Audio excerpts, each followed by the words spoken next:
Hey guys, welcome to Through the Bible Verse by Verse, a plain and simple study of the entire Bible, book by book, chapter by chapter, and verse by verse. And before we get started, don't forget to like and share this video, hit that subscribe button, and all comments are welcome. Alright guys, about 130 years before the Babylonian invasion, Israel falls to the empire, the Assyrian Empire. We sometimes don't kind of know that. It's not kind of as conscious in our minds because we certainly know about Nebuchadnezzar, king of Babylon, invading Israel, Judah. Keep this in mind that he eventually, yes, the entire nation or land of Israel he invaded. But when he called this his invasion, I should say, when he invaded the land, let me say that right. When he invaded the land, it was Judah, the region of Judah, which is the southern kingdom. Let me see if I got a map right here because it might be a little interesting to see this. What is this map here? Nope. Well, this is kind of good in that, okay, so look at this map here. If you notice up right towards going up a little bit, the top, and you see where it says Assyria.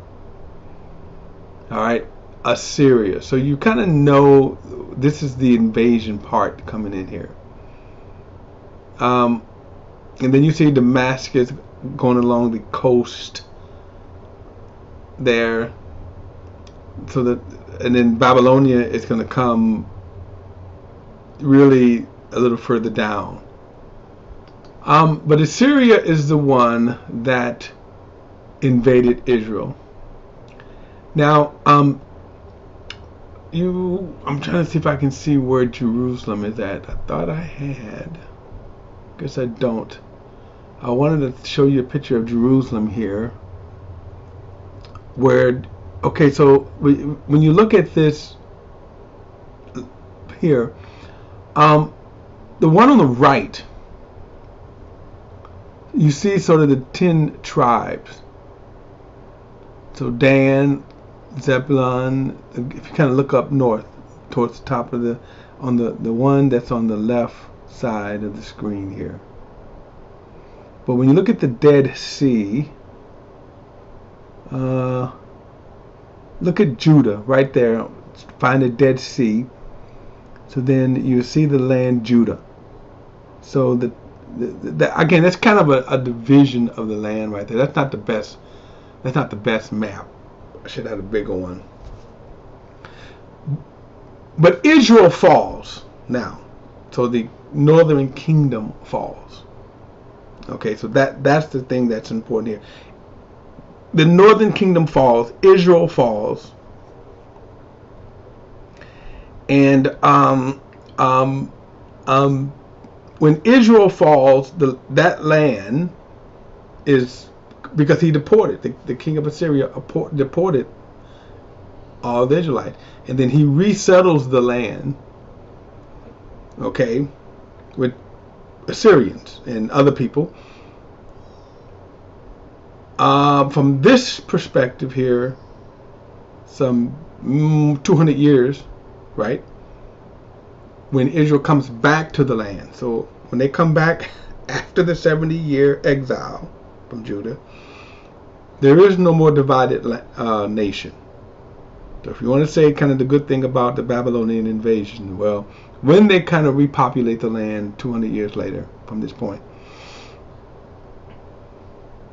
the land will be united, and it will remain that way too. So it will no longer be a northern and southern kingdom.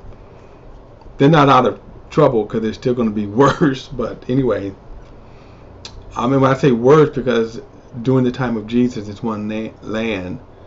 They don't have, only a fraction comes back And so this is why, again, we will have the land of Samaria during the time of Jesus. Which from this perspective is about 700 years. Okay. And the reason why you have that is because not everyone came back. So the land, if I go back to this map here, at this time, all the one on the right, I'm looking at the one, either one, you look at either one. So all of this land is populated. All of this land is populated. After the Babylonian Empire, only a fraction comes back. And so this is why you will have the Samaritan land. And you would have the land of Samaria. And then they will not fully populate the land. Okay? Let me get back to this because I think this is, it is a sad time here that the Assyrian land, okay, the Syria, let me bring up my screen here so we can get into it. They are deported. So I'm going to pick it up at verse 21. It goes to verse 21. I'll pick it up verse 21. So he says right here, so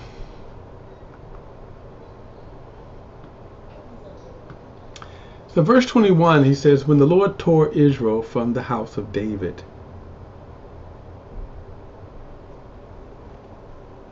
Israel made Jeroboam, the son of Nebat, king. Okay. Now, this is a brief history. You remember he was made king because Rehoboam was a fool and caused the nation to divide. He threatened to be harsh on the people, harsh on them. So it says, when he tore Israel from the house of David, Israel made Jeroboam, son of Nebat, king. Jeroboam led Israel away from following the Lord and caused them to commit great sin. The Israelites persisted in all of the sins of Jeroboam. Excuse me. The Israelites persisted in all of the sins of Jeroboam committed and did not turn away from them. Finally, the Lord removed Israel from his presence, just as he had declared in all of his servants the prophets. So Israel has been in exile to Assyria from their homeland until this day. Now the sin was, remember, they made the 2 golden calves. Verse 24. All right, so again, by the way, these invasions are brutal. When you got conquered, one of the ways that they would do that, when it says he deported them, they would strip the people naked, chain them up, and parade them, lead them. Like, so when he said he's deported them to Assyria, he would lead them chained up. Okay, lead them chained up, naked. Oftentimes, the women would be ravaged, raped, men tortured, beaten. Okay. Verse 24.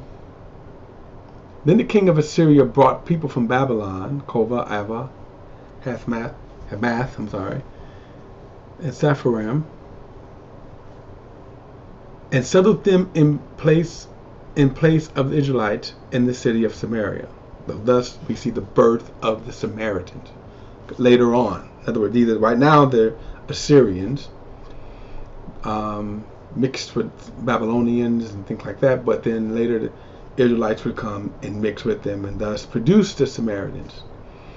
The settlers took possession of Samaria and lived in its cities. When they first lived there, they did not fear Yahweh. Now this is going to be interesting here. Notice this. They did not fear Yahweh, so the Lord sent lions among them, which killed some of them.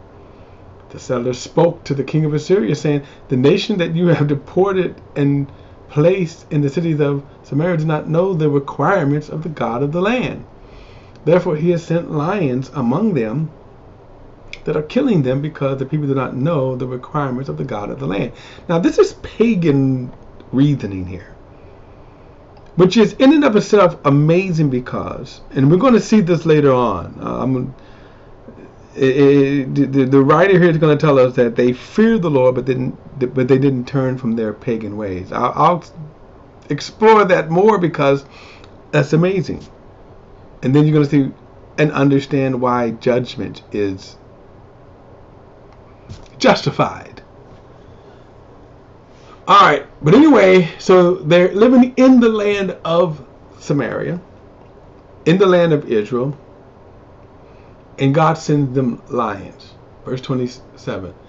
Then the king of Assyria issued a command, send back one of the priests you deported, have him go and live there so he can teach them the requirements of the God of the land. So one of the priests they had deported came to live in Bethel.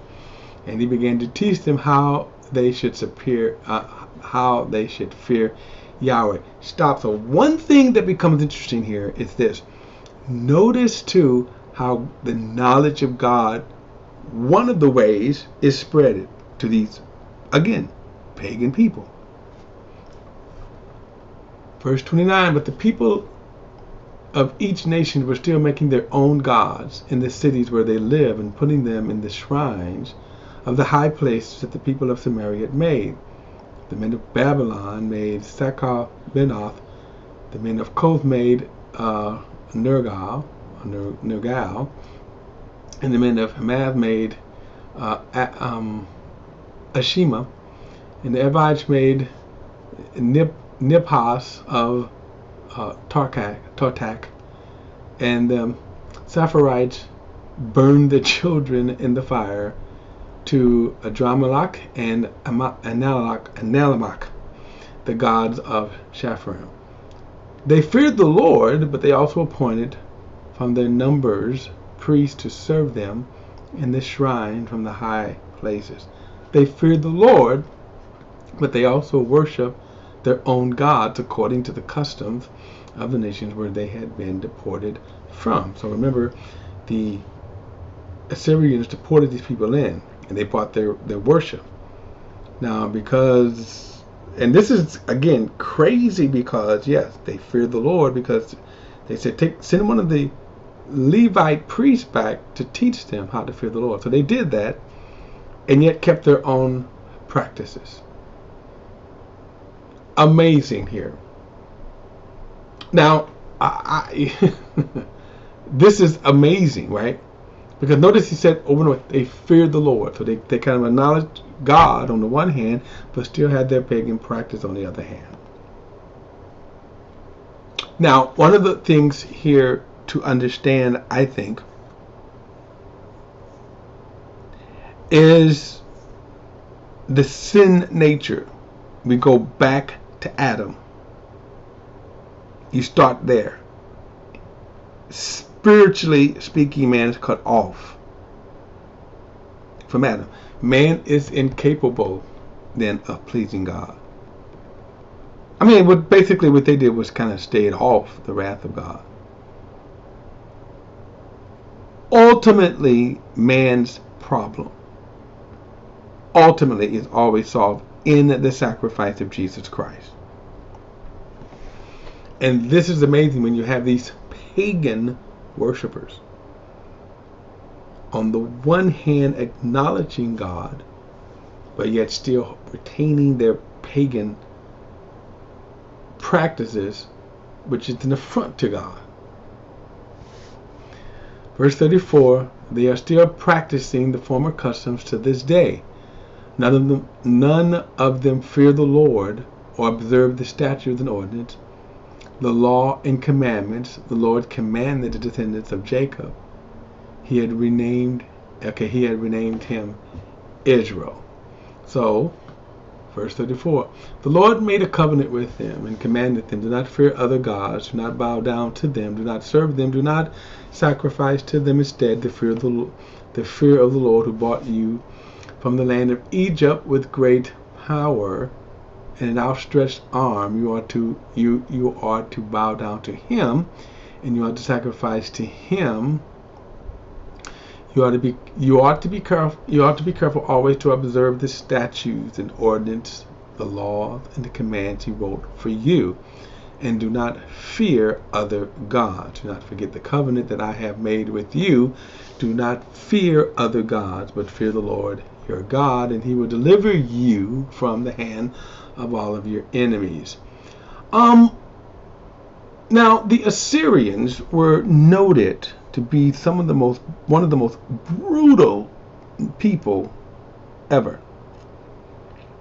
And it was said that communities would commit mass suicide rather than fall under the hand of the Samaritans. So that's why it is noteworthy to note that the Israelites fell under the Assyrians and that God allowed them.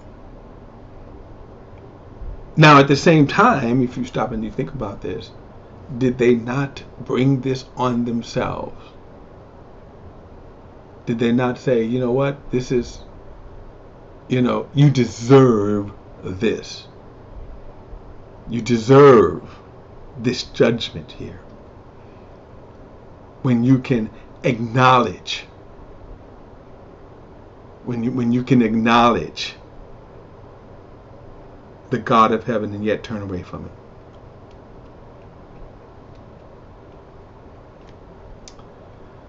Verse 40, however, they would not listen but continued practicing their former customs. Now these nations fear the Lord, but also serve their idols, and their children and grandchildren continue doing as their fathers did until this day. Now that's kind of, this last part is important, because notice he says that they feared the Lord. Now the children of Israel did not fear the Lord. They just forsook God's command. But notice he said the nations fear the Lord but serve their idols. Which means what? Their judgment and damnation is just, because they were introduced to the God of Israel, the true and living God. And not only that, but just keep this in mind. Notice he talks about the difference in the commands, right? He talks about the difference in the commandments. God's commandments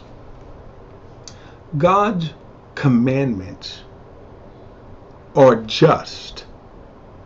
Not when we say holy, yes, they're holy, but I want to focus on just for a moment. Because notice he said, these nations fear the Lord, but also serve their idols.